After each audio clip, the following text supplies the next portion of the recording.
વાંકાનેર શહેરમાં વરસાદી વાતાવરણ બાદ મુખ્ય માર્ગો પર પડેલા પોલાણ તથા ભૂવાના કારણે નાગરિકો હેરાન પરેશાન.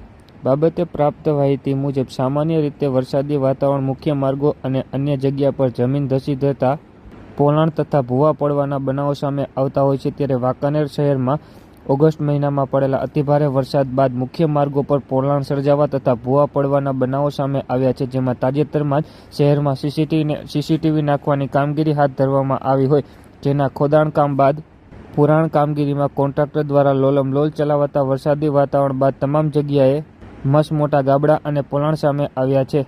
આ સાથે જ આ બધા વચ્ચે વાંકાનેર શહેરની મુખ્ય બજારમાં રોડ વચ્ચોવચ્ચ શુક્રવારે બપોરે 12 વાગ્યે એક પોલાણ ભૂવો સર્જાતા અહીંથી પસાર થતા વાહન ચાલકો પર ગંભીર અકસ્માતનો ખતરો તોળાઈ રહ્યો છે. ત્યારે તંત્ર દ્વારા તાત્કાલિક વાંકાનેર શહેરમાં મસમોટા ગાબડાઓ, પોલાણો તથા ભૂવાને યોગ્ય પુરાણ કામગીરી કરી સમતલ કરવામાં આવે તેવી બહુમત નાગરિકોમાં માંગ ઉઠી છે.